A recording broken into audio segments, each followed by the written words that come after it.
मित्र का शरीर जिसे वो दिन भर सजाता था जलने लगा।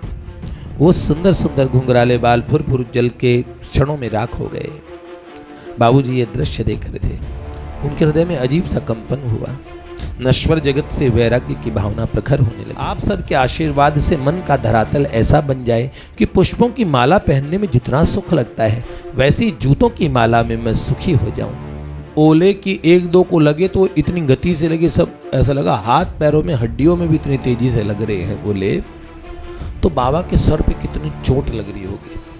और बाबा अपनी मस्ती में परिक्रमा दिए जा रहे थे। एक माता जी यहाँ खड़ी थी, वो कह रही थी ओटी में एक ऑपरेशन थिएटर में एक बूढ़े महात्मा कैसे पहुंच गया। आपके प्रवचन आपके भाषण सुनने नहीं आए, यहाँ हम सेठ जी भाई जी के लिए आए हैं। चुप करो, इसे बिठाओ, इसे ले चलो, बताते हैं भगवान किस चिड़िया का नाम है। पर मेरे मन में रह के बात आ रही कि ये राधाष्टमी मेरे जीवन की अंतिम राधाष्टमी है।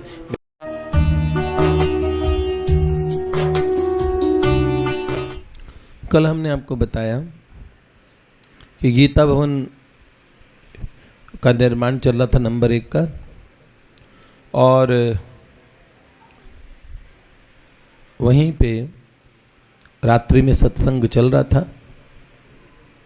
पहले सेठ जी का सत्संग हुआ रात्रि में, चांद की रोशनी थी, गंगा जी की कल कल धारा, बहुत सारे सत्संगी आए थे गंगा जी के घाट पे। सेठ जी के सत्संग के बाद भाई जी ने मनुष्य जीवन की सार्थकता भगवत भजन में बताई। तभी एक बंदा चीखने लगा, क्या ठग बजारी आप लोगों ने लगा रखी है, बताओ भगवान किस चिड़िया का नाम है, किसने देखा है भगवान को बताओ। तो भगवान किस चिड़िया का नाम है, और ऐसे चीखने पुकारने लगा। तो लोगों ने बड़ी तीव्र और तीक्ष्ण आवाज़ से उसे डांटना शुरू किया। आपके प्रवचन आपके भाषण सुनने नहीं आए, यहाँ हम सेठ जी भाई जी के लिए आए हैं। चुप करो, इसे बिठाओ, इसे ले चलो, बताते हैं भगवान किस चिड़िया का नाम है। और लोग कुर्ता खींचने लगे उस बंदे को थोड़ा, ताकि भाई जी ने जब देखा तो भाई जी ने उन्हें शांत किया और कहा, देखो भैया ये जो भाई हैं इनसे हमें नाराज़ नहीं होना चाहिए, अपनी समझ कह रहे हैं, हम अपनी समझ से उन्हें बुरा समझ रहे हैं। इन्होंने अगर कदाचित भगवान को देखा होता तो, या भगवान को जाना होता तो ये पूछते नहीं कि भगवान किस चिड़िया का नाम है। किंतु अगर अमुक प्रकार से एक विधि का प्रयोग किया जाए, कई विधियां हैं जिनसे ऐसे ही प्रज्ञावान बड़े महापुरुषों ने भगवान की प्राप्ति की है, आज भी कर रहे हैं। नित्य भगवान की प्राप्ति किसी न किसी प्रेमी को हो रही है। मैं कई महात्माओं को जानता हूं, उनका नाम नहीं कह सकता, और अतिशय कृपा करके भगवान ने मुझे नगण्य इस दास को भी अपने दर्शन का परम सौभाग्य प्रदान किया है। ये बात जैसे ही कही, कैसे भाव आवेश में भाई जी के मुख से निकल गया। भाई जी कभी किसी के बीच में हर बात छुपाने वाले थे। उसके बाद सब लोगों ने उस नास्तिक का धन्यवाद ही किया। अब कोई उस पर आक्षेप नहीं कर रहा था, वो भी बेचारा बगले झांक रहा था, चुपचाप बैठा था।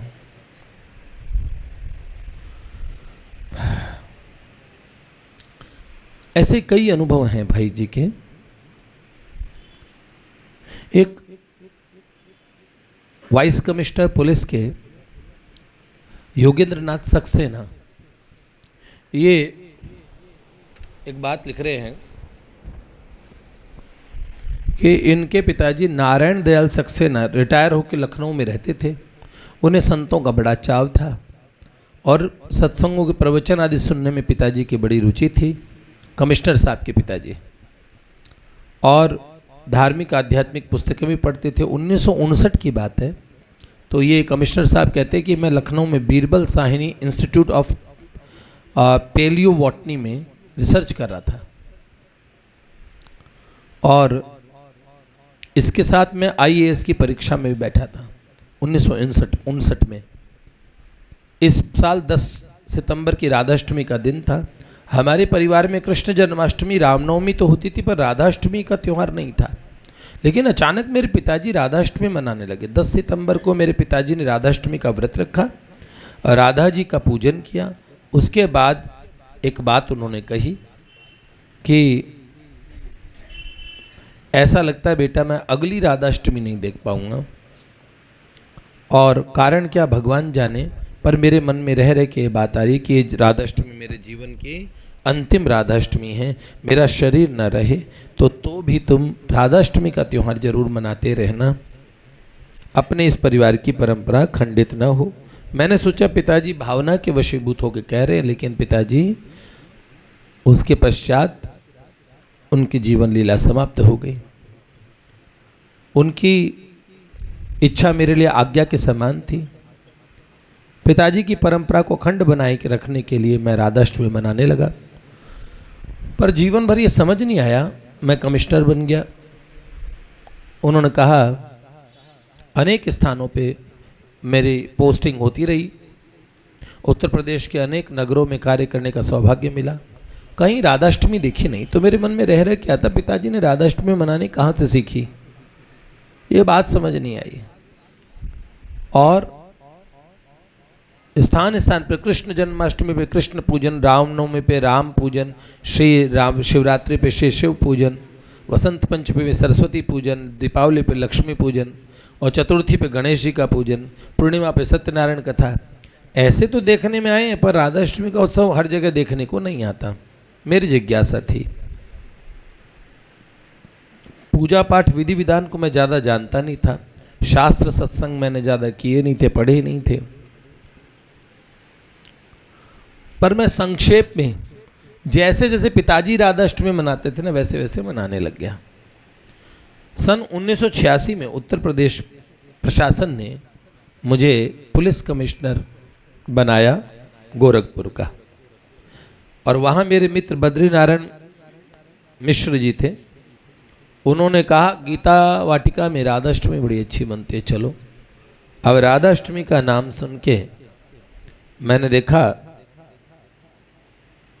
मैं जब वहाँ गया और वहाँ पहुँच के मैंने वो इतना भव्य उत्सव देखा, और उस उत्सव को देखने के बाद मेरे मन में भाई जी के उस परम पावन स्थान पे जाते ही मेरे मन में इस बात का समाधान हो गया कि मेरे पिताजी ने राधाष्टमी मनाना कहाँ से सीखा। तो मुझे याद आ गया कि कल्याण नाम की एक मैगजीन मेरे पिताजी रेगुलर पढ़ा करते थे और मोटे मोटे कल्याण के अंक पढ़ते रहते थे। तब मुझे समझ में आया कि ये राधाष्टमी का त्यौहार मेरे पिता ने कहाँ से मनाना सीखा। और अलग अलग महानुभावों के बड़े सुंदर सुंदर अनुभव है। भागवत पंडित श्री श्याम सुंदर जी शास्त्री जी ने भी अपने अनुभव लिखे। लखनऊ यूनिवर्सिटी के चांसलर थे श्री शीतला प्रसाद नगेंद्र जी, बड़े अच्छे अच्छे अनुभव उन्होंने सबने लिखे हैं।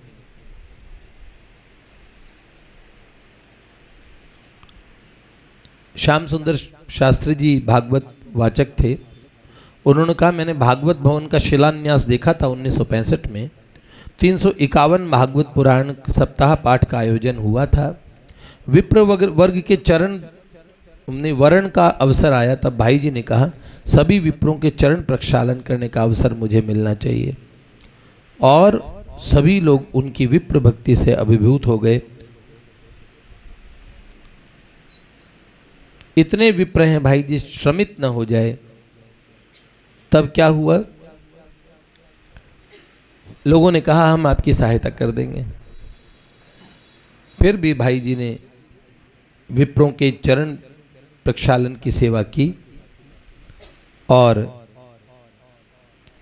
भाई जी कहते थे कि प्रभु भक्त विप्रों के शुभाशीर्वाद से ही तो धर्म रक्षण का कार्य हो पाता है और हो पाएगा। तो राजसूय यज्ञ में भगवान ने विप्रों के चरण प्रक्षालन की सेवा ली थी, वो स्मृति हो आई सबको। पंडित लक्ष्मी नारायण वैद्य जी अपना एक घर का ही अनुभव लिखते हैं।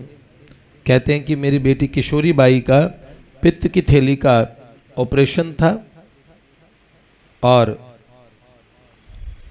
ऑपरेशन के समय एक परम सम्मान्य माता जी भी सैनिटोरियम में उपस्थित थी, और उन माता जी को ये दर्शन हुआ कि यहाँ कोई बूढ़े सज्जन खड़े हैं और उन माताजी ने वेशभूषा बताई कि इनके ऑपरेशन के समय एक ऐसे दिव्य महापुरुष दिखते रहे। अमुक अमुक वेश भाई जी का बताया।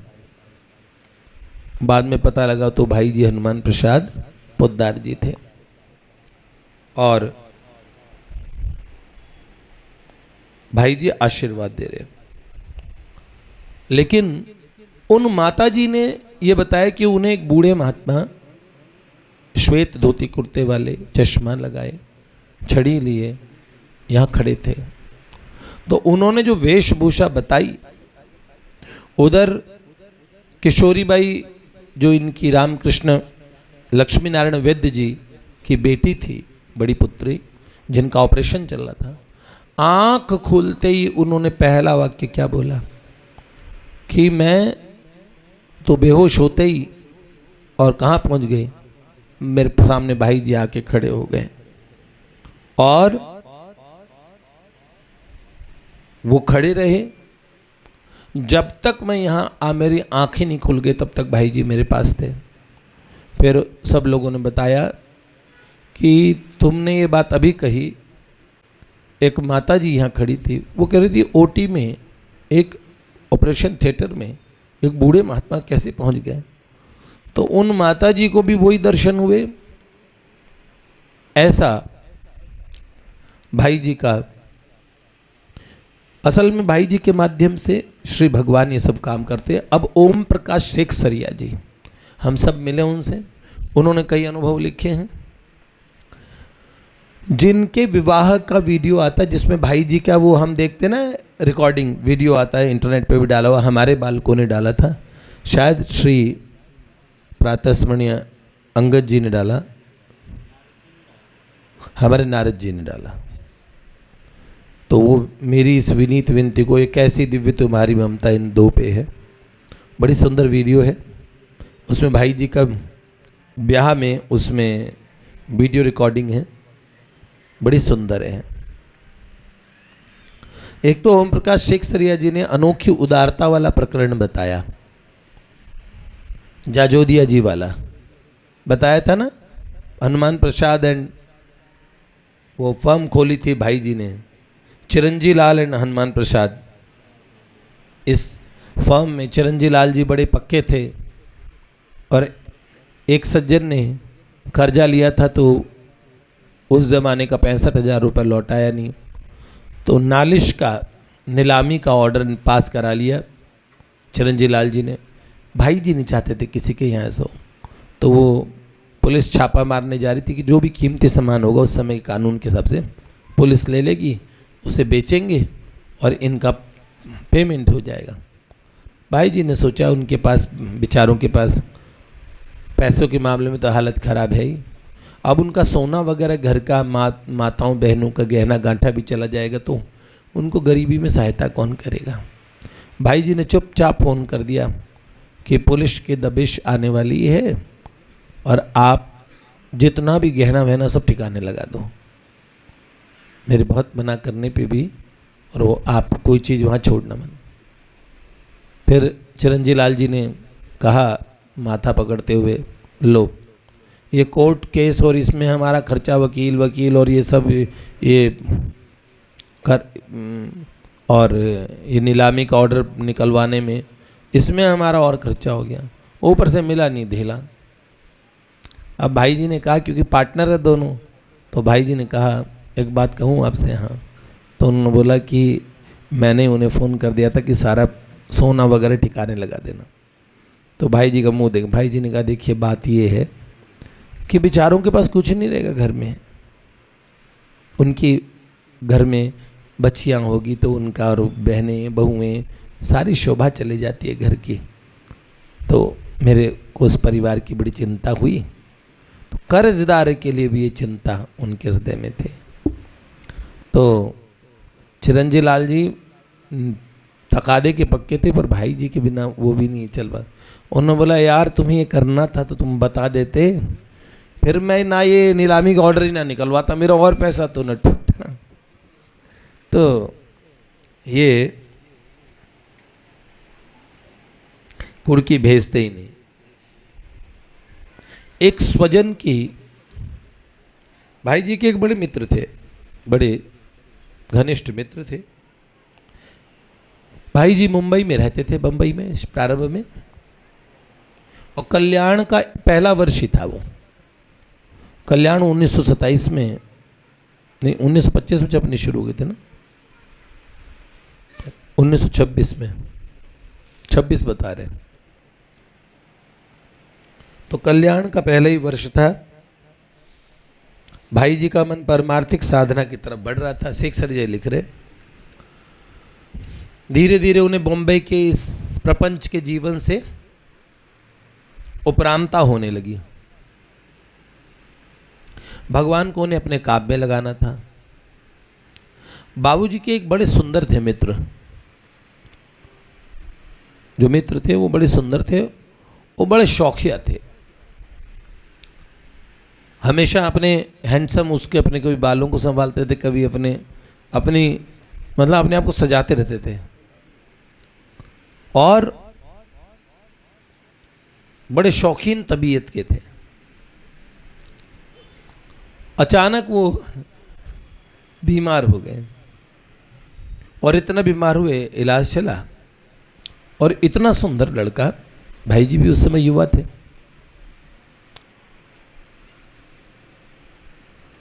और वो उसका देहांत हो गया, शरीर छूट गया। स्वजनों के हृदय चित्कार कर उठे। सबने रोते रोते अर्थी तैयार की, शव को शमशान घाट ले चले। भाई जी भी शव यात्रा में थे।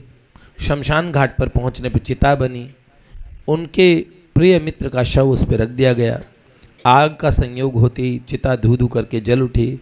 मित्र का शरीर, जिसे वो दिन भर सजाता था, जलने लगा। वो सुंदर सुंदर घुंघराले बाल फुर फुर जल के क्षणों में राख हो गए। बाबूजी ये दृश्य देख रहे थे। उनके हृदय में अजीब सा कंपन हुआ। नश्वर जगत से वैराग्य की भावना प्रखर होने लगी, और शमशान में बैठे बैठे वो गुनगुनाने लगे एक पद, अपने आप एक पद, बहुत बड़ा पद वहीं बन गया।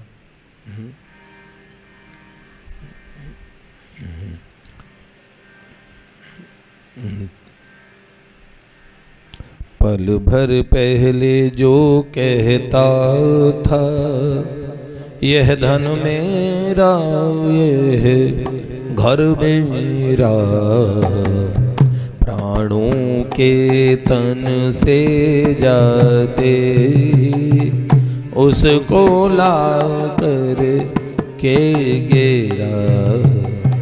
जिस चटक मटक ओ फैशन पे तू है इतना भूला फिरता, जिस पद गौरव रौरव में दिन रात शोक से है गिरता, जिस तड़क भड़क ओ मौज मजों में फुर्सत नहीं तुझको मिलती, जिस गान तान और गप शप में जीभ सदा तेरी हिलती, इन सभी साज समानों से छूट जाएगा रिश्ता तेरा, प्राणों के तन से जाते उसको ला बाहर गेरा। भाई जी कहते देखो सुनो, पल भर जो कहता था, पल भर पहले कहता था यह धन मेरा, यह घर मेरा, प्राणों के तन से जाते ही उसको लाकर बाहर गेरा। जिस चटक मटक और फैशन पर तू इतना भूला फिरता, जिस पद और गौरव के रौरव में दिन रात शोक से है गिरता, जिस तड़क भड़क और मौज मजे में फुर्सत नहीं तुझे मिलती, जिस गान तान और गप शप में सदा जीभ तेरी हिलती, इन सभी साज समानों से छुट जाएगा रिश्ता तेरा, प्राणों को तन से जाते ही उसको ला बाहर गेरा। जिस धन दौलत के पाने को तू आठों पहर भटकता है, जिन भोगों का अभाव तेरे अंदर में सदा खटकता है, जिस सबल देह सुंदर आकृति पर तू इतना अकड़ा जाता, जिन विषयों में सुख देख रहा पर कभी नहीं पकड़े पाता, इन धन यौवन बल रूप सभी से टूटेगा नाता तेरा, प्राणों के तन से जाते ही उसको ला बाहर गिरा। जिस तन को सुख पहुँचाने तू ऊंचे महल बनाता है, जिसके विलास के लिए निरंतर चुन चुन साज सजाता है, जिसको सुंदर दिखलाने को है साबुन तेल लगाता तू, जिसकी रक्षा के लिए सदा है देवी देव मनाता तू, वह धूल धूसरित हो जाएगा सोने सा शरीर तेरा, प्राणों के तन से जाते ही उसको लाकर बाहर गिरा। जिस नश्वर तन के लिए किसी से लड़ने में नहीं सकुचाता, जिस तन के लिए हाथ फैलाते जरा नहीं तो शर्म आता, जो चोर डाकुओं के डर से नित पहरों के अंदर सोता, जो छाया को भी भूत समझकर डरता है व्याकुल होता, वह देह खाक हो पड़ा अकेला सूने मरघट में तेरा, प्राणों के तन से जाते ही उसको ला बाहर गिरा। जिन मात पिता पुत्र स्वामी को अपना मान रहा है तू, जिन मित्र बंधुओं को वैभव को अपना जान रहा है तू, है जिनमें यह संबंध टूटना कभी नहीं तैने जाना, है जिनके कारण अहंकार से नहीं बड़ा किसी को माना, यह छूटेगा संबंध सभी से होगा जंगल में डेरा, प्राणों के तन से जाते ही उसको ला बाहर गिरा।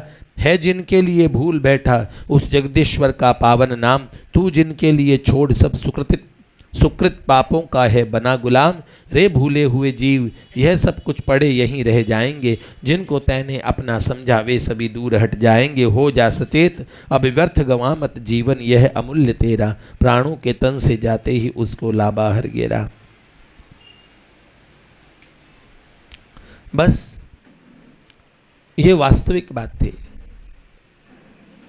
जो मित्र के साथ देखा वो सब जगह होता है, वही संसार का सत्य है। एक प्रकरण ओम प्रकाश शेखसरिया जी लिखते हैं, स्वर्गाश्रम डालमिया कोठी की बात है। गर्मियों के समय पूज्य बाबा बाबूजी स्वर्गाश्रम आते थे तो डालमिया कोठी में रहते थे, और ये पूज्य बाबा के रहने के लिए यहाँ पे एक स्थान बना था कोठी के भीतर ही।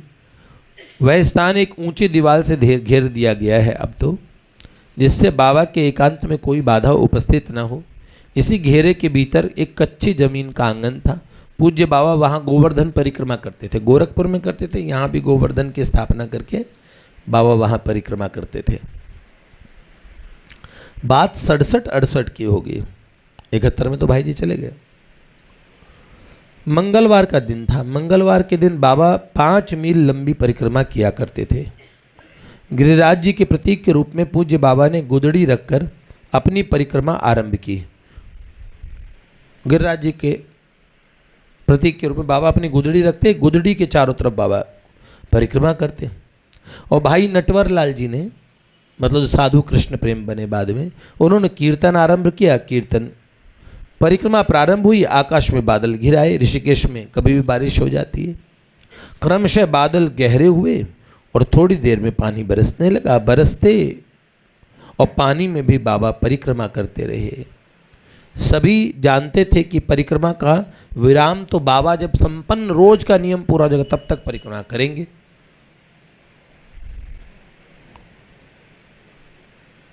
जो भक्तगण उपस्थित थे डालमिया कोठी के बरामदे में छुप गए और कुछ छाता लगा के खड़े हो गए, और कुछ लोग घेरे के बाहर भीगते हुए खड़े रहे, परंतु घेरे के भीतर बरसते पानी में बाबा अविराम परिक्रमा दे रहे थे। परिस्थिति भीषण जब हो गई, अचानक बड़े बड़े ओले बरसने लगे। बाबा अपनी लीला में मस्त, बाबा का मुंडित सर है। अब इतने ओले की एक दो को लगे तो इतनी गति से लगे, सब ऐसा लगा हाथ पैरों में हड्डियों में भी इतनी तेजी से लग रहे हैं ओले। तो बाबा के सर पे कितनी चोट लग रही होगी। और बाबा अपनी मस्ती में परिक्रमा दिए जा रहे थे। और सब बरामदे में पहुंच गए। नटवर जी भी अपना सब छाव, मतलब छत के नीचे सब अपना बाकी विधान करे, पर बाबा तो ओलों के बीच है। अब ओले ठहरने का नाम नहीं ले रहे थे। ऐसा लग रहा था, एक दो लोग गए तो ऐसा लगा पत्थर मार रहे हो खींच खींच के ऊपर से, इतनी तेज ओले। ना तो प्रहार का विराम संभव था, ना परिक्रमा के विराम की कल्पना नहीं कर सकते थे। बाबा इतने नियम के पक्के थे और इतने हठी थे कि वो अपना नियम साइड में नहीं करते थे, कितना परिस्थिति होने पे भी। और परिक्रमा के समय छाता भूल के भी बाबा लगाते नहीं थे। अब क्या करे, किसी को कोई उपाय नहीं सूझ रहा था, किसी का साहस नहीं बाबा के हाथ पकड़ के खींच ले उसमें अवस्था में कि बाबा चलो। बाबा अपनी अविराम परिक्रमा लगा रही थी और चोटें बाबा को लगती जा रही थी और परिक्रमा घंटों की परिक्रमा, और ओले अनवरत बरसे जा रहे। सब निरुपाय हो गए तो दौड़ के एक व्यक्ति भाई जी के पास गया, वस्तु स्थिति से बताया, और भाई जी दौड़ के अंदर कक्ष से बाहर निकल के आए, बाबा के परिक्रमा स्थल पे पहुंचे और भाई जी छाता खोल के खड़े हो गए। अब लोगों को बड़ा अचंभा हुआ कि भाई जी बाबा कुछ नहीं कह रहे, उन्हें परिक्रमा करने दे रहे, बाबा अपनी धुन में परिक्रमा कर रहे, पर भाई जी ने छाता खोल लिया अपने सर पे। अब छाता खोल के खड़े रहे और जब तक खड़े रहे, जितनी देर तक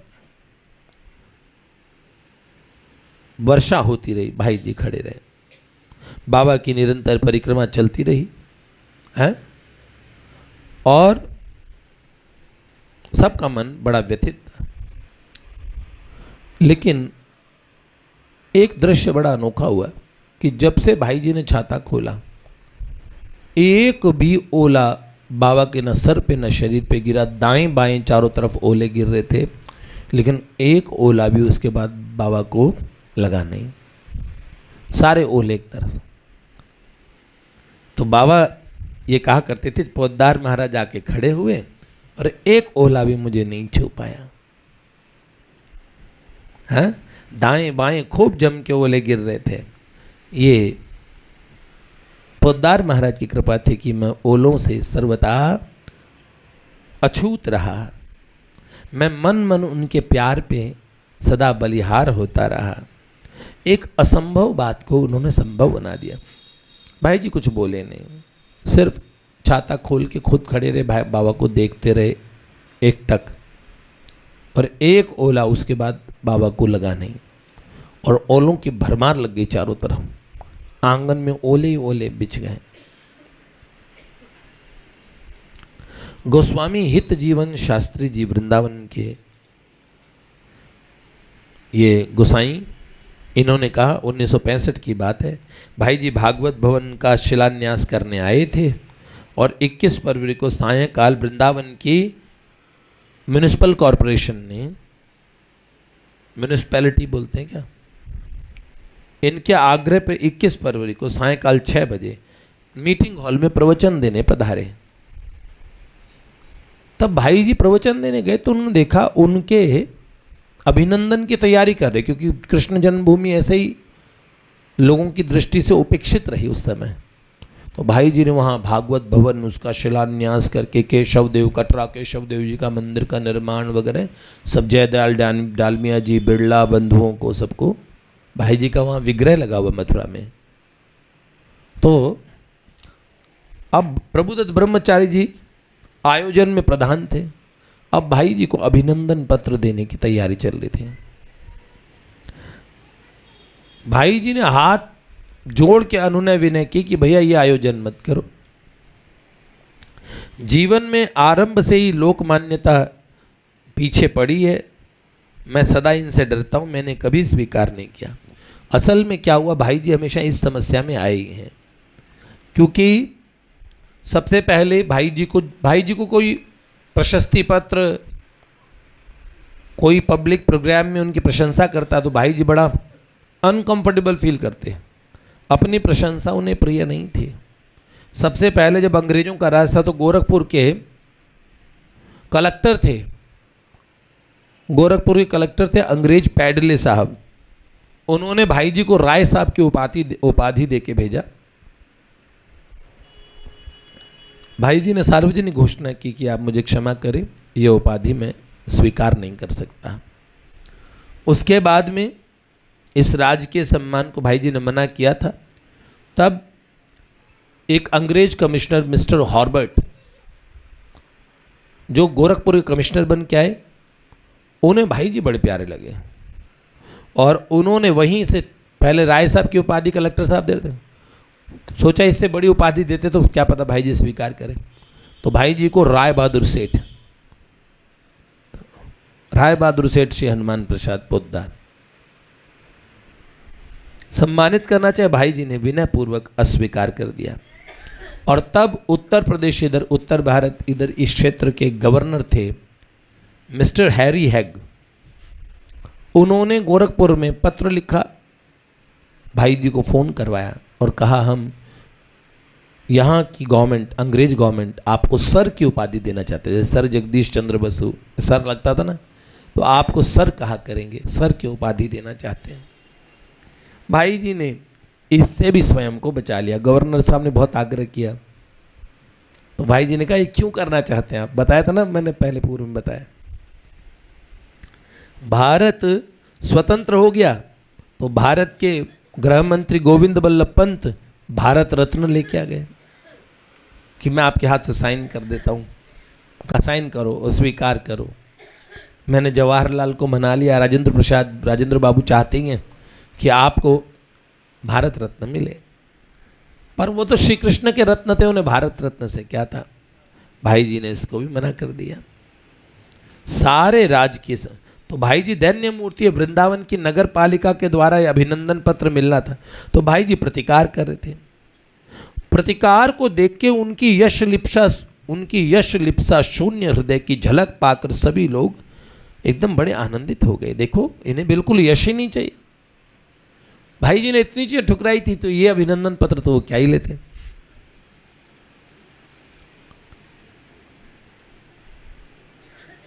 अब भाई जी बड़ी विनम्रता से मना किए जा रहे थे। अचानक प्रभुदत्त ब्रह्मचारी जी खड़े हो गए। उन्होंने भाई जी से कहा आदेश में आप चुपचाप बैठ जाइए, विरोध मत कीजिए। आज संत से पाला पड़ गया। पहले अंग्रेजों से था, भारत के राष्ट्रपति से था, प्रधानमंत्री, गृह मंत्री से था, लेकिन अभी संत से पाला पड़ा। प्रभुदत्त ब्रह्मचारी जी भाई जी से बड़ा स्नेह करते थे। भाई जी जहां बोलते थे, चैतन्य चरित उन्होंने लिखी किताब प्रेस वाली, तो उन्होंने कहा आप चुपचाप बैठ जाइए, विरोध ना करें, आपको मन से स्वीकार नहीं करना मत करो, पर बाहरी रूप से अभिनंदन पत्र देने में अगर ये म्युनिसिपल कॉरपोरेशन के अध्यक्ष को, मेयर साहब को और खुशी मिल रही है तो मिल जाने दीजिए ना, बस चुपचाप बैठे रहिए, मन से मत स्वीकार कीजिए, ले लीजिए ये लो। भाई जी ने जब उन्होंने आदेश सूचक बोला तो भाई जी ने मस्तक नवा के भाई जी चुपचाप बैठ गए, किंतु उन्होंने उठ के अभिनंदन पत्र स्वीकार नहीं किया। उनकी प्रशंसा सबकी सुन ली। अध्यक्ष महोदय ने संक्षिप्त भाषण में भाई जी की इतनी प्रशंसा की और अंत में यह कह दिया भाई जी तो मानो विनय की मूर्ति है। अब भाई जी से बोलने की बात आई, बीच में तो कुछ नहीं बोले थे। भाई जी का प्रवचन शुरू हुआ, जिसका बोल के भाई जी को बुलाया था। भाई जी ने वंदना का श्लोक बोल के कहा, आप उपस्थित सभी ब्रजवासी महानुभाव, जिनकी चरण रज का लाभ लेने का भी मैं अधिकारी नहीं, वे महानुभाव तो नीचे बैठे और मैं यहाँ मंच पे बैठा हूँ। क्या कहूँ, वर्तमान की प्रथा ही ऐसी है। मैं यहाँ ब्रज में किसी भाव को लेकर आता हूँ, मेरे लिए वृंदावन का प्रत्येक परमाणु वंदनीय है। मैंने अभिनंदन पत्र प्रदान करने तथा स्वीकार करने का विरोध किया। मैंने ये विरोध किया, संभव है मेरी यह चेष्टा अधिक मान पाने का प्रयास हो, क्या पता मेरे को और ज़्यादा रिस्पेक्ट मिले, मैं मना करूँ तो। मनुष्य के अंदर एक छिपी हुई कामना होती है मान बढ़ाई पाने की। बहुत बड़े बड़े त्यागी महात्मा जो जगत के समस्त पदार्थों को त्याग चुकते हैं, उनमें भी न कहने पर न चाहने पर भी अपितु मना करने पर भी मान बढ़ाई की अभिलाषा छिपे रहती है। श्रील प्रबोधानंद सरस्वती पाद ने कहा, सम्मानम कलयाति घोर गरलम नीचापमानम सुधा। सम्मान तो विष के समाने हैं। मैंने अभिनंदन पत्र का विरोध किया, इसके बदले में मेरा और ज़्यादा सम्मान हो गया। तो और सम्मान के शब्द सुनने को मिले। इससे चित्त में कितनी प्रसन्नता या खिन्नता हुई वो तो भगवान जानते हैं। आप सभी आशीर्वाद दें, मान बढ़ाई चाहने का मनोरथ मेरे मन से सर्वथा दूर हो जाए। आप सबके आशीर्वाद से मन का धरातल ऐसा बन जाए कि पुष्पों की माला पहनने में जितना सुख लगता है वैसी जूतों की माला में मैं सुखी हो जाऊं। महाभारत की एक कथा है जिसका सार है, बड़ों की हत्या तलवार से नहीं होती अपितु बड़ों के मुंह पर उनकी निंदा कर देने से उनकी हत्या हो जाती है। इसी प्रकार अपने मुंह अपनी प्रशंसा करना या अपने कानों से अपनी प्रशंसा सुनना आत्महत्या है। यदि मान बढ़ाई सुनना मीठा न लगता होता तो पूजनीय ब्रह्मचारी जी ऐसी आज्ञा क्यों देते?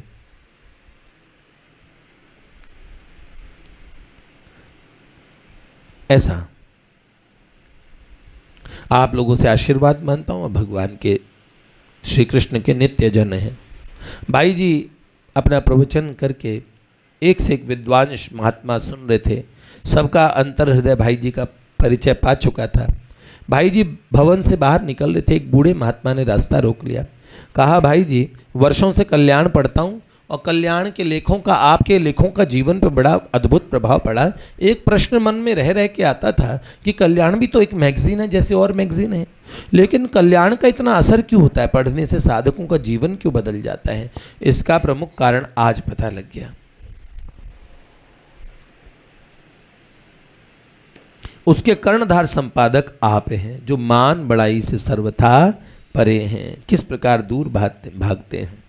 उनके आचरण में सत्य की भावना कितने विलक्षण रूप से ओतप्रोत है।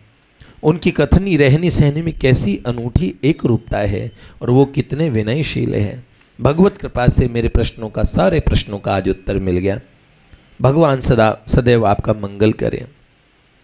भाई जी के हृदय में दैन्य भर आया, नेत्र से झरझर आंसू बहने लगे और भाई जी ने दंडवत प्रणाम करके और महात्मा के चरणों में अपना मस्तक रख दिया। एक बड़ी सुंदर बात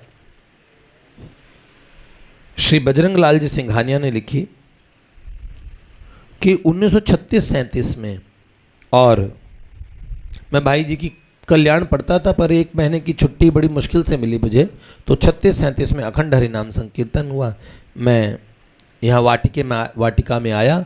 मुझे लगा भाई जी इतने भगवत प्राप्त महात्मा हैं, मुझे भगवान के प्रत्यक्ष अनुभव हो, तो मैं उनके संग में रहा वहाँ पे।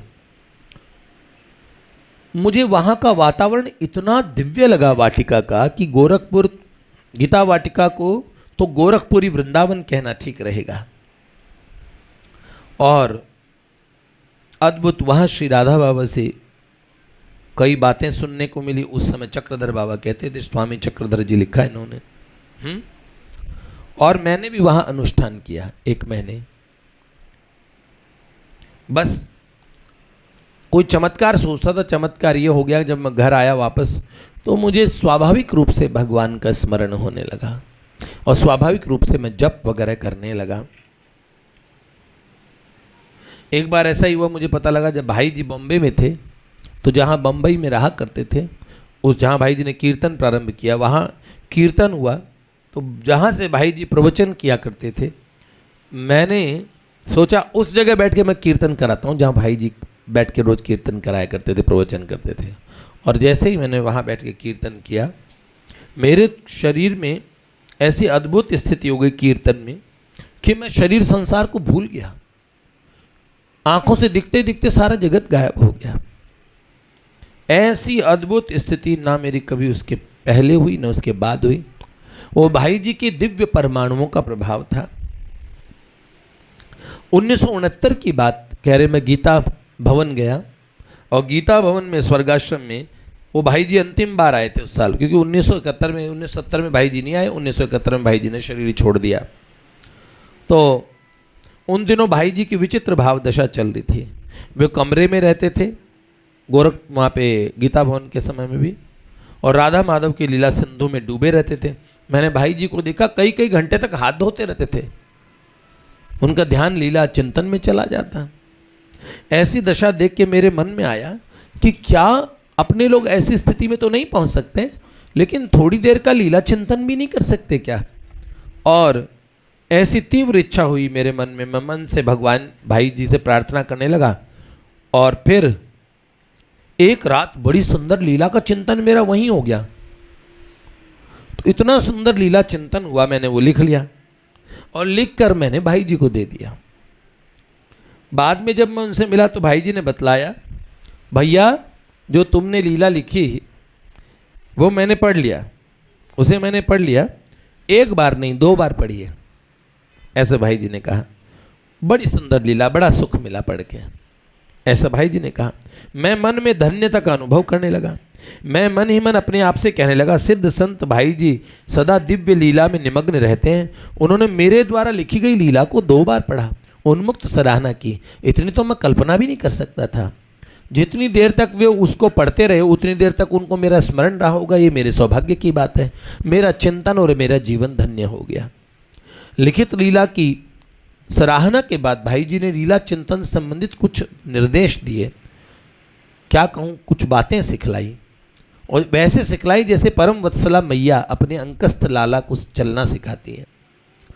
उन्होंने मेरे प्रति जो कुछ प्यार भरे आशीर्वाद भरे शब्द कहे वह महा अमूल्य निधि व्यक्त करने योग्य वस्तु नहीं है। उन महापुरुष की महानता का बखान करने के लिए मेरे पास वाणी नहीं, जो मुझ दीनहीन अपात्र को स्वीकार करने में वो तनिक भी हिचकिचाए नहीं। स्वर्गाश्रम से मैं कलकत्ते आ गया। 5-6 महीने तक नित्य नवीन 1 घंटा तक रोज नई नई लीला मुझे दिखती थी और मुझे कुछ अभिमान हो गया। अब मैं मित्रों से कहने लगा, लीला चिंतन कौन सी मुश्किल बात है, बड़ी सरल बात है, लो मैं बताता हूँ। और ऐसे कर करके मैं अपने मित्रों में लीला, और चारों तरफ वाह वाह वाह वाह शुरू हो गई। क्या लीला है, क्या लीला है। बस साथियों को मेरी बात पे विश्वास नहीं होता था, और उनको विश्वास दिलाने के लिए मैं अपनी और लीलाएं कहता था, और वो मेरी भूरी भूरी प्रशंसा करते उसके बाद। और यहीं से मेरा उतार शुरू हो गया। इसके बाद लीला का चिंतन क्रमशः कम होने लगा। धूमिल होते होते एक दिन बिल्कुल बंद हो गया। मैं भूल बैठा था कि लीला चिंतन उन सिद्ध संत भाई जी का कृपा प्रसाद है, जिसे मैं मान बैठा कि ये मेरी साधना की सफलता है। भीतर मन में अभिमान बोध और बाहर साथियों में आत्मोद्घाटन, इन दोनों के कारण उस अद्भुत प्राप्त निधि को मैं खो बैठा। लीला चिंतन रूपी महान उपलब्धि से जीवन रहित हो गया। गोवर्धन में पूज्य पंडित श्री गया प्रसाद जी महाराज कहा करते थे कि भैया, भगवत कृपा और संत कृपा होनी कोई बड़ी बात नहीं है, बड़ी बात है उस प्राप्त कृपा को जीवन में पचाना। भक्त और भगवान तो सहज कृपालु होते हैं, वे जीवों पर सहज रूप से अनंत कृपा की वर्षा अनवरत करते रहते हैं। यह हमारी ही क्षुद्रता और अयोग्यता है। उस महान कृपा को हम अपने घट में सुरक्षित नहीं रख पाते, सचित्र घट से वह कृपा बह जाती है। यही मेरे जीवन में हो गया। अब मन में बड़ा खेद है कि हाथ में आई निधि हाथ से चली गई है, पर आशा भी बहुत अधिक है कि भाई जी की अकारण कृपा से किसी न किसी दिन यह बात मेरी जरूर बनेगी। एक दोहा लिखा है, इसके साथ समापन करते हैं। या ही आस अटक्यो रहो अली गुलाब के मूल, आही हैं बहुरी बसंत ऋतु इन डारिन में फूल। दोहे का अर्थ समझो।